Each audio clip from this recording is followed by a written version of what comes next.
Avant de vous parler d'intelligence artificielle et toutes les rencontres qu'on a faites, on voudrait vous montrer d'où je viens. Vous entendez que j'ai un petit accent, parce que je viens de là. C'est une digue qui se situe en Allemagne du Nord, où j'ai grandi. Une digue qui fait 9 mètres de haut et plus de 3000 kilomètres de long. Elle est là pour protéger nos terres des assauts de la mer qui peuvent arriver tous les 10, 15 ou 50 ans. Et les moutons que vous voyez là, ils appartiennent à mon cousin qui s'appelle Henning Hinz. Il en a plus de 6000 qui broutent l'herbe de la digue afin de la garder bien courte, pour que lorsqu'il y a une tempête qui arrive, que les vagues n'arrachent pas l'herbe partout, créant des trous dans la digue. Parce que mon pays, là où j'ai grandi, est infiniment plat. J'ai grandi à une altitude de 40 cm par rapport au niveau de la mer, disons 35 cm aujourd'hui. Et ce que vous voyez au fond, en bleu, c'est la mer du Nord. En tout cas, pas toujours en fait. Parce que à marée basse, la mer se retire de 35 km. Et à marée haute, elle revient d'autant. Et lorsque la mer se retire, voilà ce que l'on voit. De la vase. De la vase à perte de vue. Cette vase, cette sorte de boue, on peut marcher dessus. Et on peut s'amuser avec elle. Par exemple, ce que j'aime bien faire à chaque fois que je retourne dans mon pays, je me baisse et je prends une poignée de cette vase dans ma main et je la serre. Et là, quand je presse, la vase, elle passe entre les doigts et elle fait des guillis. Là, juste aux endroits où nous sommes un tout petit peu palmés, là. Parce que la vase est remplie de morceaux de crustacés, de mollusques, de plantes, d'algues. Et chaque petit morceau fait un guillis particulier entre les doigts. Mais c'est encore mieux quand on fait ça avec le pied. Quand on écarte les doigts de pied, quand on enfonce le pied dans la vase, il y a des sortes de saucisses qui sortent entre les doigts de pied. Et ça fait des guillis encore plus délicieux. Mais il y a encore autre chose à faire avec cette vase. C'est de se rouler là-dedans, de s'enduire de cette vase, des pieds jusqu'à la tête, juste en laissant les yeux libres qui restent un peu roses, et puis de se laisser sécher au soleil d'été. Et j'attends que la vase, elle sèche. Et tiens, j'entends un bruit comme de la pluie. Alors qu'il fait beau. Et ce bruit, ça vient de tous ces êtres qui peuplent la vase. Les vers, les crustacés, les mollusques qui vivent et qui respirent. Et j'attends encore. Tiens, un avion. Et très loin, des cris d'enfants qui jouent. Et je vois les nuages à l'horizon.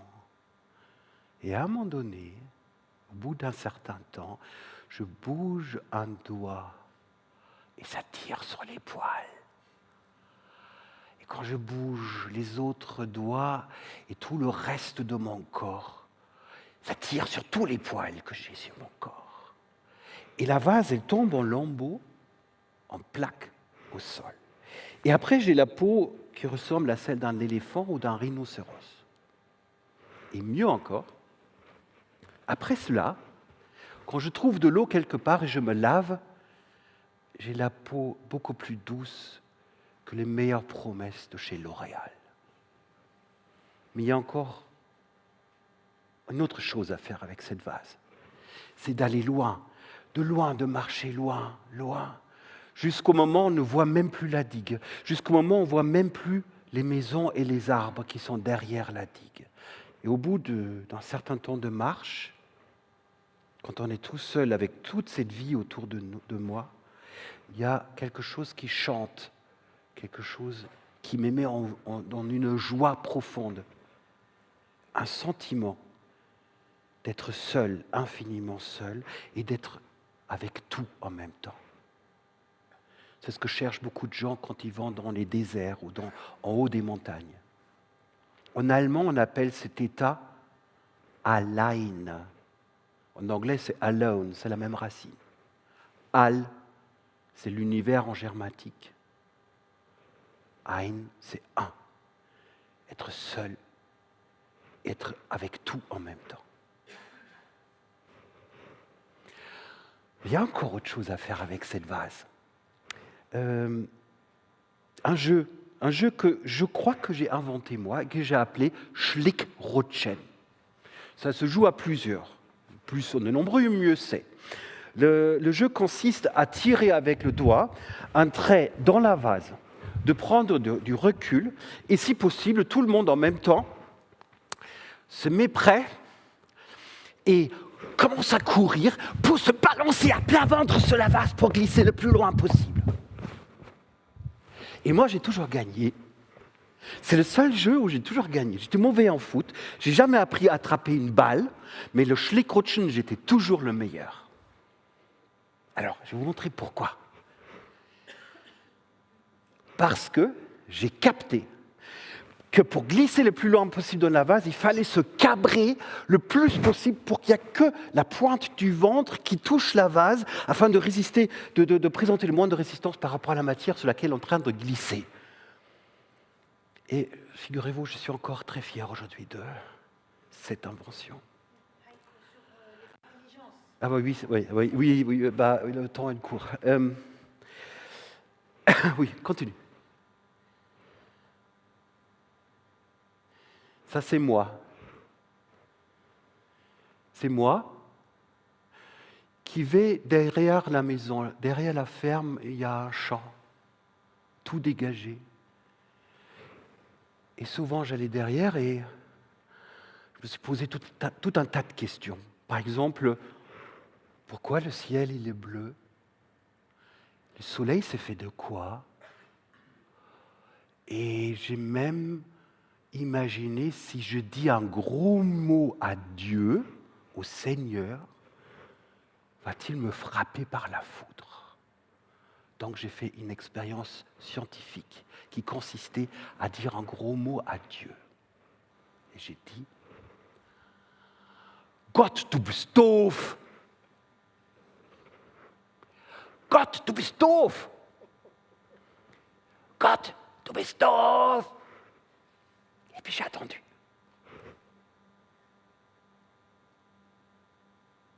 Et il ne se passait rien. J'ai eu donc la certitude scientifique que Dieu ne m'a pas touché par la foudre, ni m'a envoyé un infarctus, sinon je ne serais pas là avec vous.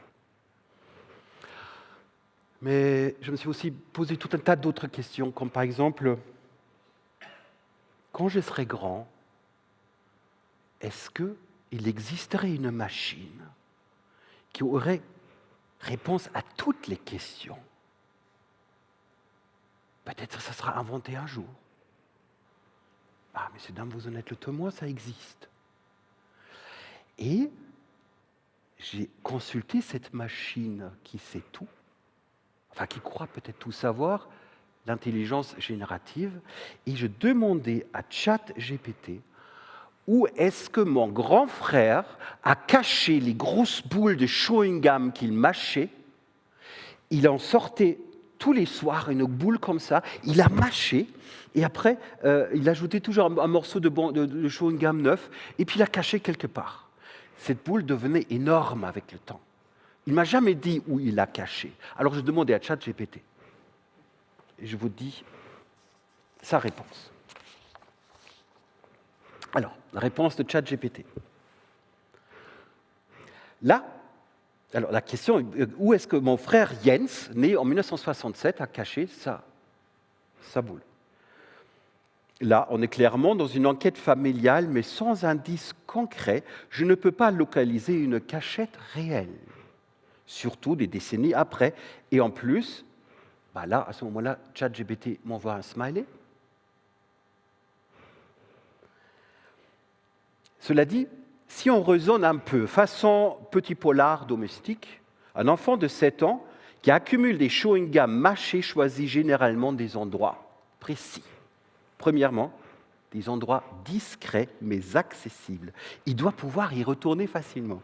Deuxièmement, un peu des lieux interdits ou négligés, derrière un meuble, sous un lit ou dans une boîte oubliée.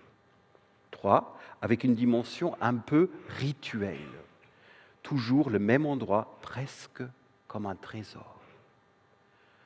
ChatGPT continue. Les suspects classiques, dessous de bureaux ou de chaises, derrière un radiateur, dans une boîte ou un tiroir secret, sous un lit, collé au sommier ou carrément à l'extérieur, mur ou une cabane. Le détail de la grosse boule qu'il remettait dans sa bouche suggère presque une logique de collection évolutive, donc un endroit où il pouvait la récupérer facilement, pas juste un stockage passif. Fin de citation.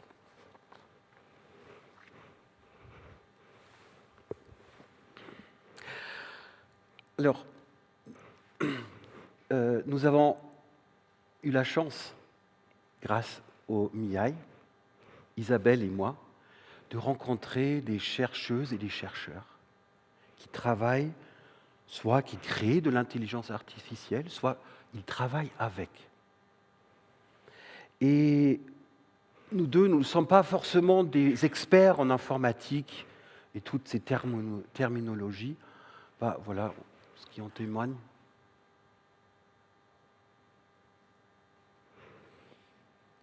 Pour vous, c'est probablement beaucoup plus facile à comprendre. Mais avant même de rencontrer les chercheurs et les chercheuses, nous avons pu visiter un data center. On a vu les machines d'où vient peut-être une partie de l'intelligence artificielle. Et on a eu des explications. On est rentré dans une pièce remplie d'armoires qui clignotent, qui font du bruit, qui chauffent et qui refroidissent en même temps. Un lieu à la fois stérile et animé par des milliers de câbles. Et en fait, on nous a donné une explication parce qu'on voulait savoir qu'est-ce que c'est exactement. L'explication était la suivante. Le CPU, Central Processing Unit, est un composant d'un ordinateur qui exécute des instructions sur des données. Une unité de mesure de puissance de calcul est le nombre d'opérations par seconde sur des réels codés sur 64 bit floating point 64 FP64 flops. Un cœur est un ensemble de transistors qui permet d'exécuter un jeu d'instructions d'une architecture de processeurs x86 ARM. Les CPU actuels contiennent plusieurs cœurs qui exécutent chacun des instructions simultanément. Et ce processeur dont il nous a parlé, on a 192 cœurs qui travaillent simultanément, qui sont peut-être en lien l'un avec l'autre, qui calculent, qui travaillent à notre place et qui font circuler des informations. Bon. Bref, nous avons, comme je disais, rencontré des chercheurs, des chercheuses et des chercheurs.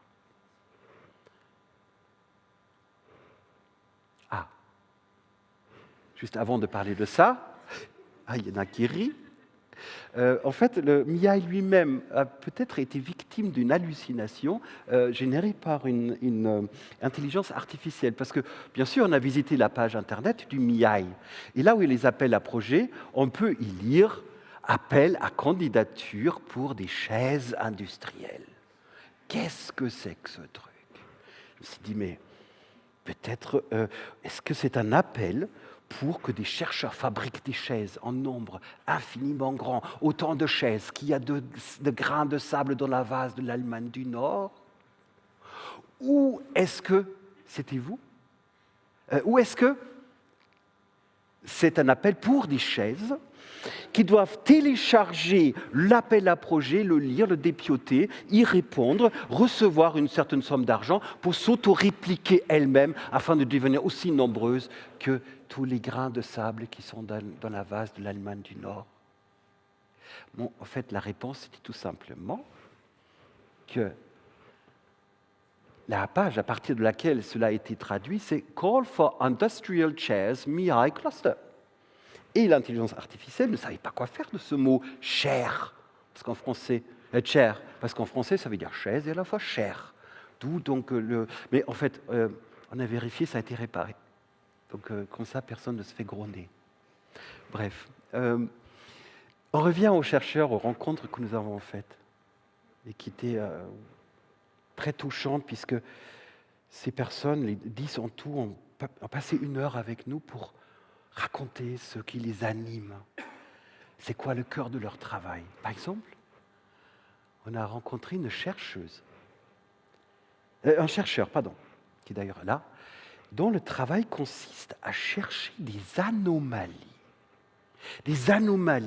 dans des datas énormes. Donc une toute petite chose qui change par rapport au reste. Et en fait, j'avoue que je suis, même si je ne comprends pas grand-chose, un peu jaloux, puisque quand j'étais adolescent, moi aussi, je triais des anomalies. Comme j'ai grandi sur une ferme, mon père cultivait des dizaines de hectares de pommes de terre.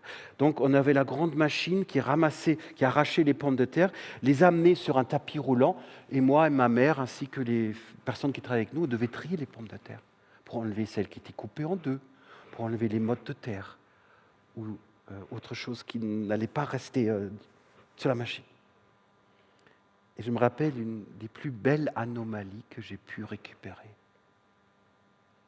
Pendant des heures et des heures à trier, à un moment donné, je vois qu'il y avait une taupe qui arrivait sur le tapis roulant. Et j'ai dit « Stop, halt an, Fatih !» Arrête la machine. Et il a entendu. Il a arrêté le tracteur et j'ai pu récupérer la taupe que j'ai prise dans ma main. Elle n'était pas morte. Elle était juste assommée. Elle faisait juste un peu comme ça avec ses petites pattes.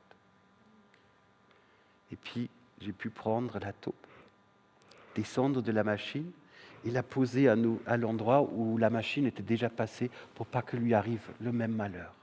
Et j'ai vu, en partant avec la machine, juste le derrière de la taupe qui disparaissait dans le sol.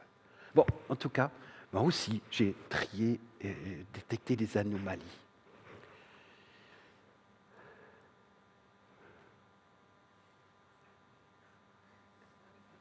Là, c'est Isabelle aussi, elle.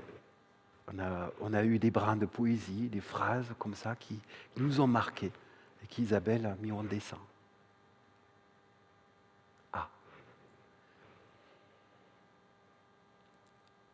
On a rencontré un chercheur qui utilise l'intelligence artificielle pour des projets architecturaux, pour savoir, par exemple, à quel endroit la maison ou le futur bâtiment peut chauffer, à quel endroit il est frais.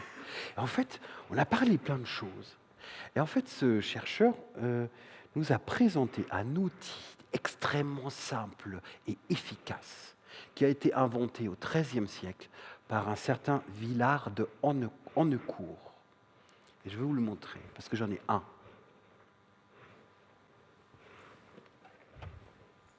Ceci est le triangle de Honnecourt. Vous observerez que cet angle, il est de 90 degrés, il est isocèle. Alors, à quoi a-t-il servi? Il a servi, au XIIIe siècle, à mesurer la hauteur de bâtiments ou d'arbres. Mais comment faire?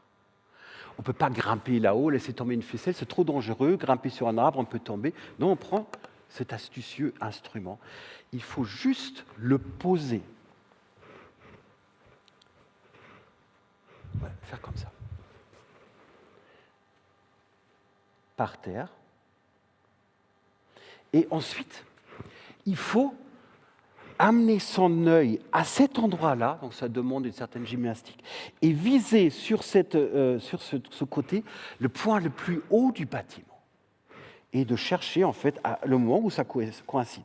Et quand on a trouvé l'endroit, il suffit tout simplement de laisser son triangle et de mesurer la distance entre la pointe du triangle et le point le plus haut.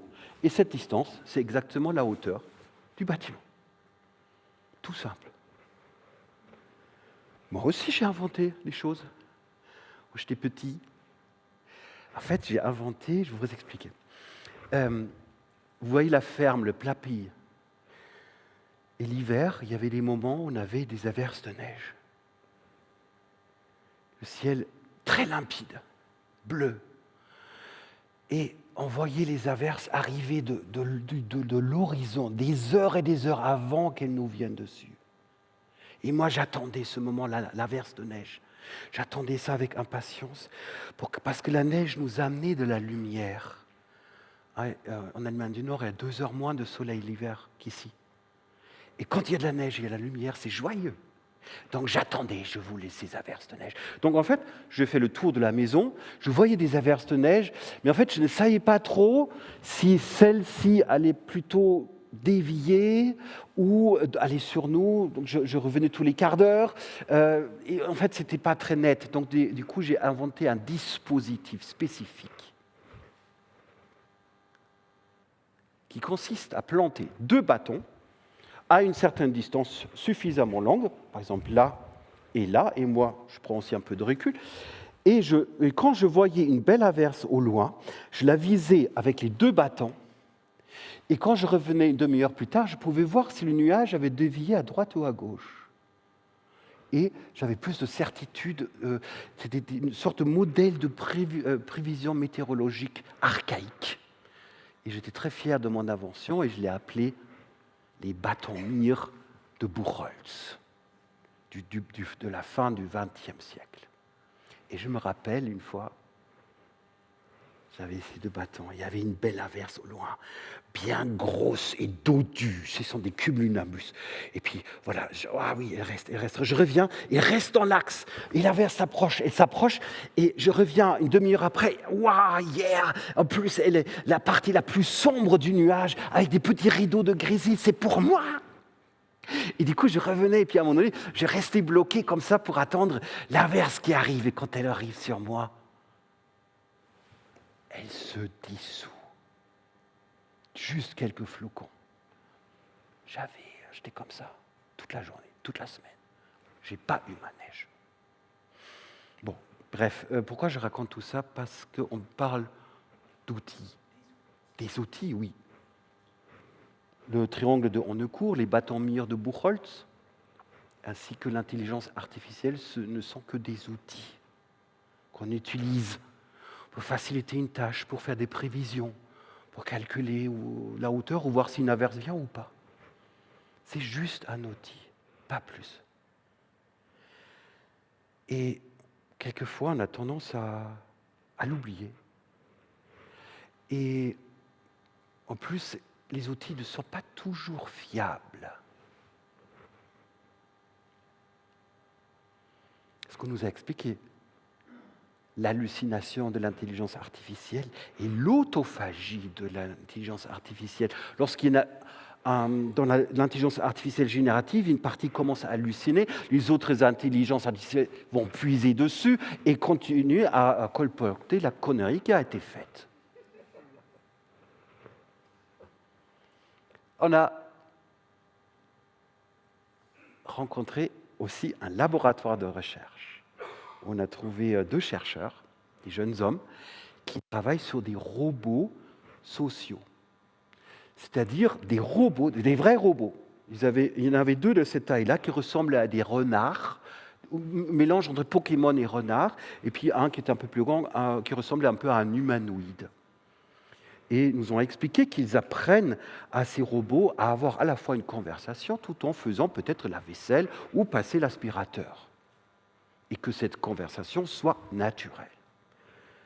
Mais on a aussi interrogé chacun et chacune de ce dont ils ont peur, ce qu'ils craignent par rapport à ces outils. Et en fait, le petit robot là, qui est tout mignon, il y avait un masque à l'intérieur de laquelle il y a un vidéoprojecteur qui projette un visage. Et puis il te regarde comme ça, il fait...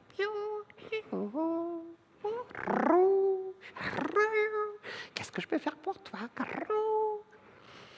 Et sa crainte était que cette chose ultra mignonne, enfin, il avait peur de la mignonitude, c'est-à-dire, comme c'est tout mignon, on croit tout ce que ça dit, mais on peut lui faire dire aussi des choses horribles et terribles.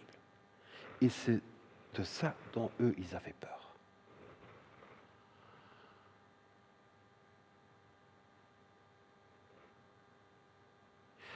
Alors, je dois annoncer... Je ne m'en souviens plus. Ah, regardez un peu ailleurs, c'est quoi l'image après? Ah oui, bah oui, abruti par... voilà, vous voyez, on se perd. Mais est-ce que l'IA nous perd aussi? Est-ce que l'intelligence artificielle générative, tous ces écrans, tous ces films, tout ce temps passé devant des écrans, est-ce que ça ne nous coupe pas des chenilles qui broutent les feuilles au printemps, des arbres, des petits orages qui se créent sur les montagnes, les nuages et le ciel? Est-ce qu'ils ne peuvent pas risquer de nous abrutir avec le temps, à force de les utiliser? Voilà ce qu'Isabelle a imaginé.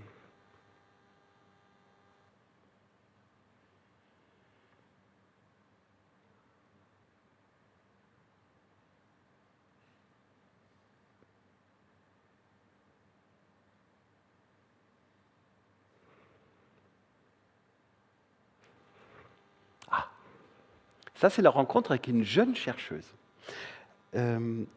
qui nous a impressionnés parce que cette jeune chercheuse demande à des machines de générer une quantité phénoménale, quasi infinie, de chiffres. 4,1, 2, 8, 6, et des chiffres même qui finissent à l'infini, enfin qui finissent pas parce qu'ils sont infiniment longs. Et cette machine en génère et en génère et en génère, autant qu'il y a de grains de sable dans la vase de l'Allemagne du Nord. Et ensuite, elle les trie. Elle passe son temps à faire ça. Alors elle s'est demandé, mais pourquoi vous faites ça?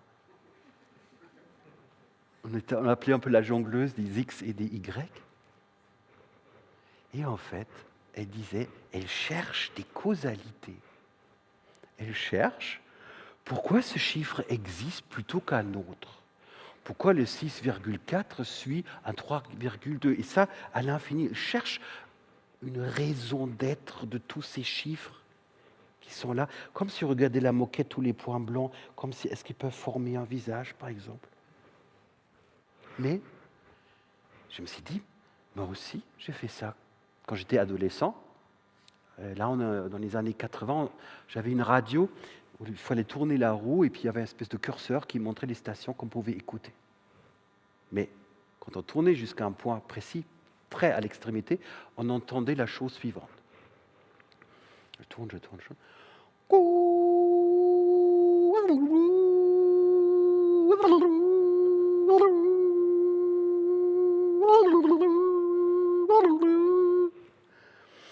Et je ne sais pas si vous avez déjà entendu ce bruit, et je me suis dit, mais qu'est-ce que c'est que ça?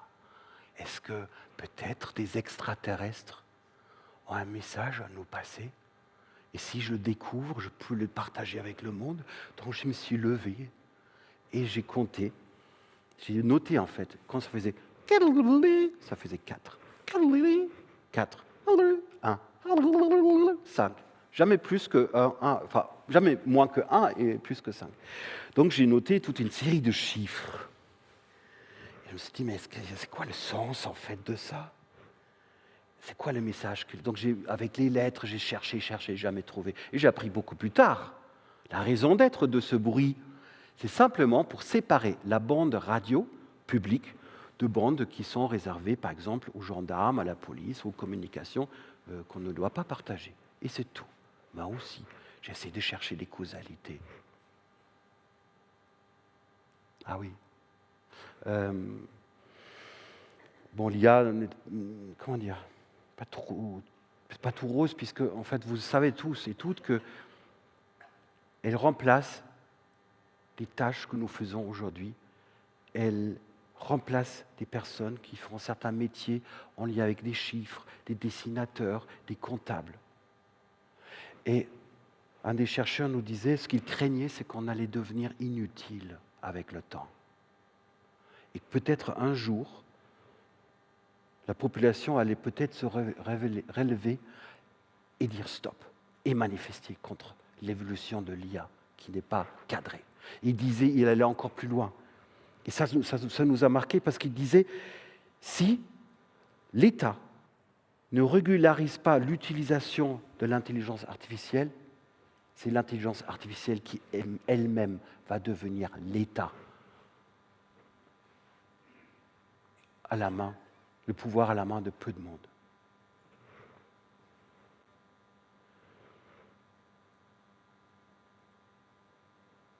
Ah oui, on remet cette image parce qu'on a rencontré une chercheuse, c'est que moi qui l'ai rencontrée, on était en plus en visio, donc elle utilise l'intelligence artificielle justement au service de l'environnement. C'est pour économiser de l'énergie, pour observer les transformations de la végétation avec le réchauffement climatique. Elle nous a dit une phrase. Mon métier consiste entre autres à faire rêver des neurones électroniques. Ça nous a fait marquer.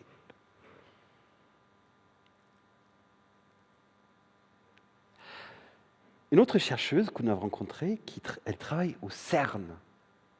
Enfin, pas que au CERN, mais aussi avec le CERN, là où on accélère des particules. Le CERN était, il y a 10 ans, la plus grande machine de l'humanité qu'elle a jamais construite. Je ne sais pas si c'est encore le cas. Toujours est-il, dans ces anneaux, ils envoient des paquets de 50 millions de neutrons qui rentrent en collision tous les milliardièmes de secondes, et toutes ces collisions créent des étoiles. Et elle observe ces explosions et l'intelligence artificielle l'aide à trouver la collision qui est différente des autres. Encore une anomalie. Parce que peut-être dans ce monde des gluons, des bosons et des quarks, il y a peut-être des particules qu'on n'a pas encore découvertes. Ou peut-être découvrira-t-elle une particule qu'on a décrite, mais jamais prouvé son existence, comme ça a été fait avec le boson de Higgs il y a quelques années. Et en fait, quand on lui a posé la question, on a posé cette question à tout le monde d'ailleurs, qu'est-ce qui, dans votre enfance ou adolescence, vous a amené dans ce chemin de la recherche, du métier que vous faites, de ce que vous êtes à travers votre travail? Et cette femme nous disait, moi, ce qui m'a animé, ce qui m'anime toujours, et pour le restant de ma vie, c'est connaître l'intimité profonde de la matière et donc aussi du monde. Il est fait de quoi ce monde qui nous entoure? C'est quoi son secret?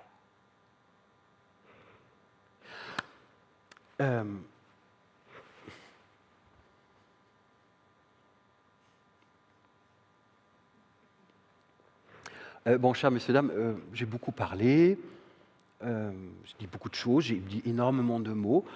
Isabelle aussi, elle va vous raconter ce qu'elle a vu et détecté pendant ces rencontres.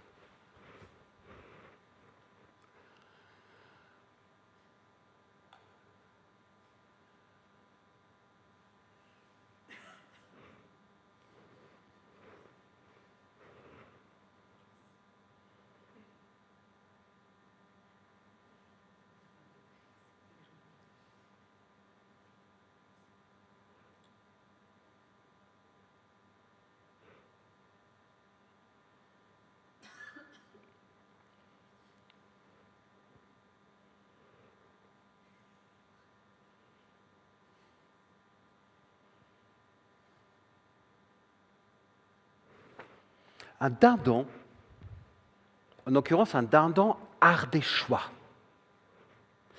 Qu'est-ce qu'un dindon ardéchois a à voir avec l'intelligence artificielle, notamment générative? Et je peux vous dire beaucoup, beaucoup de choses. Cet oiseau n'est pas dangereux. Il ne mord pas, il ne griffe pas, mais il est impressionnant. Pour vous donner un exemple, il y a quelques années, il y a peut-être 20 ans, je me suis baladé en Ardèche avec mon fils qui avait 2 ans dans un sac à dos. Et juste avant de rentrer à la maison, sur le chemin, il y avait un dindon qui s'était posé pile au milieu. Il a échappé quelque part. Il n'avait pas la moindre idée de nous laisser passer. Mais comme j'ai grandi à la ferme, je sais très bien que ce n'est pas dangereux. Donc je me suis mis face à ce dindon. Alors c'est impressionnant. Le dindon, dans un premier temps, il me voit que je le résiste, il me regarde. Et puis il commence à gonfler comme ça. Il lève ses plumes derrière, il apparaît beaucoup plus grand.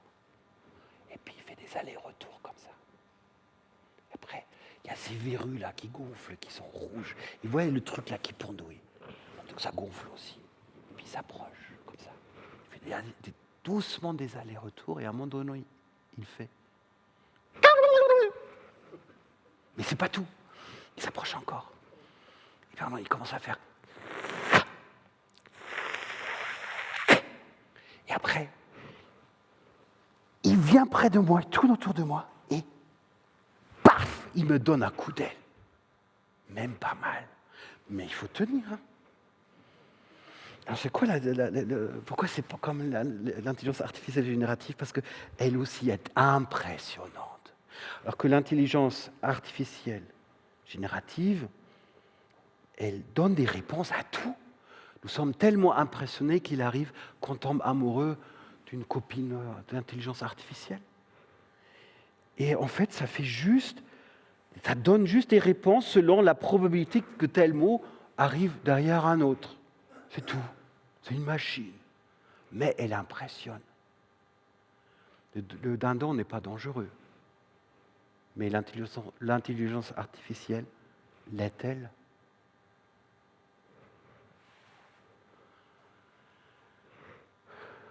C'est encore moi. C'est moi à l'âge de 25 ans.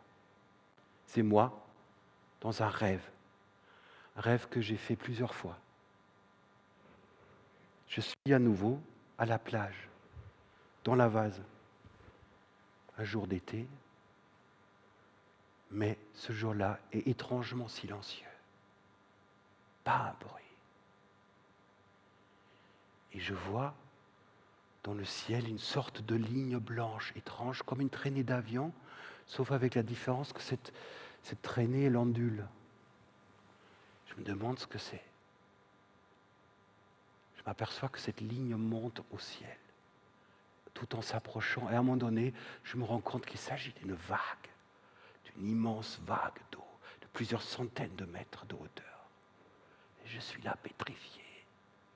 C'est pas la peine de courir, mon pays est tellement plat qu'il faudrait des centaines de kilomètres pour en échapper. J'attends ma fin. Et la vague arrive sur moi, assombrit le soleil.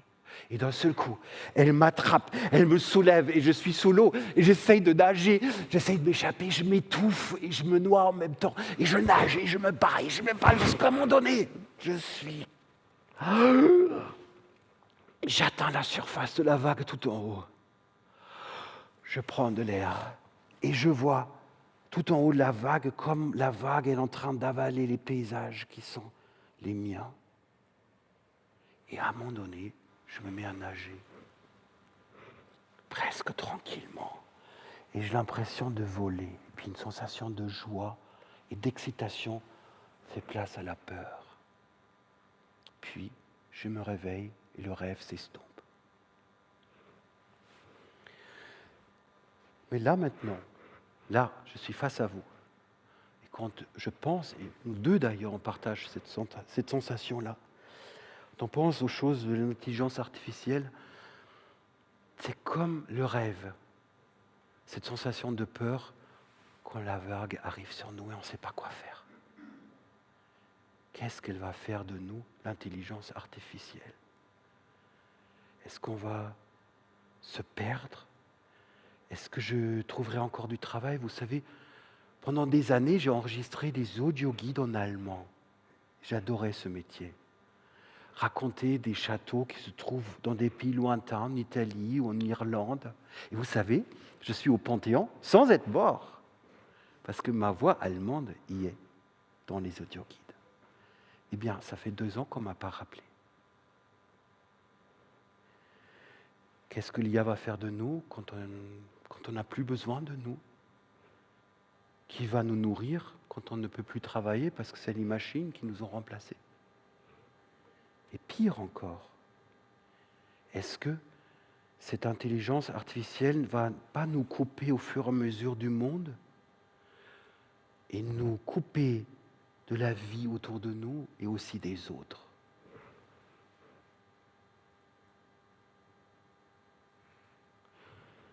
Et on se trouve seul, mais cette fois-ci, on n'est pas allein, on est einsam. C'est un autre mot en allemand qui désigne la solitude, sauf que celle-ci est terrible, parce qu'il y a le mot ein. C'est comme si il n'y avait que moi, mais il n'y avait plus le monde. Une solitude tellement terrifiante qu'un astronaute pourrait vivre lorsqu'il est coupé de son vaisseau spatial en train de dériver vers l'espace, vers une mort certaine. Il y a des chercheurs qui craignent que l'intelligence artificielle pourrait amener la fin du monde ou la fin d'un monde. Même les créateurs eux-mêmes le disent, le supposent. Et vous savez probablement que dans tous les écrits, la Bible, le Coran, le Talmud, enfin dans tous ces écrits sacrés, il y a une fin de monde.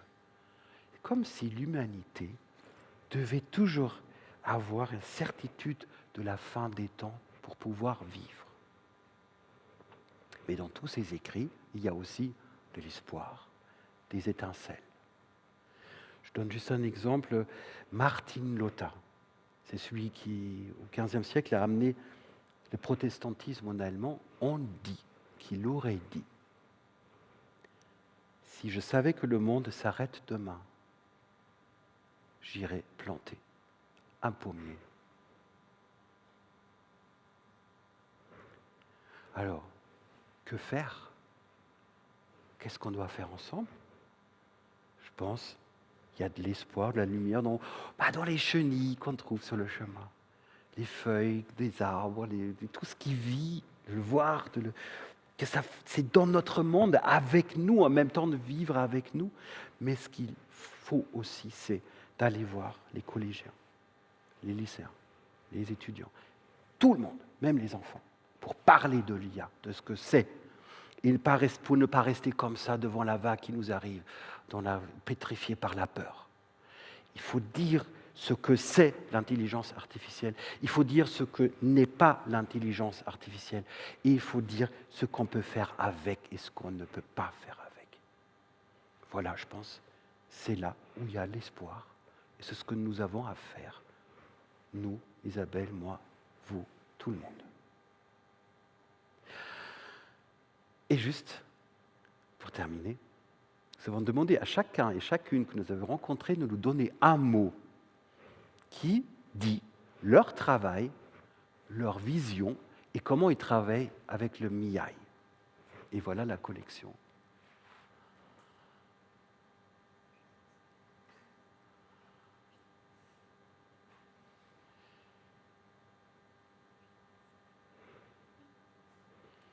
Et juste un petit mot. On a rencontré la personne qui a fondé le MIAI. J'ai demandé, vous avez des chats? Mais il n'a pas dit la réponse. Il disait tout juste que MIAI, ça voulait dire en japonais, rencontre arrangée, prénuptiale entre 2 jeunes gens. Et on voulait juste un grand merci à tous et toutes qu'on a rencontrés, qui nous ont aidés, nous ont fait rêver. Et ensuite, avec Isabelle,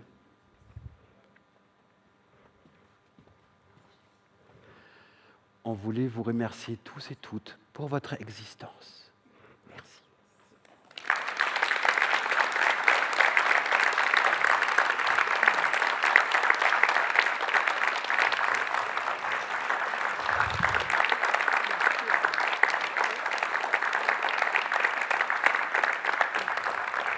Et là.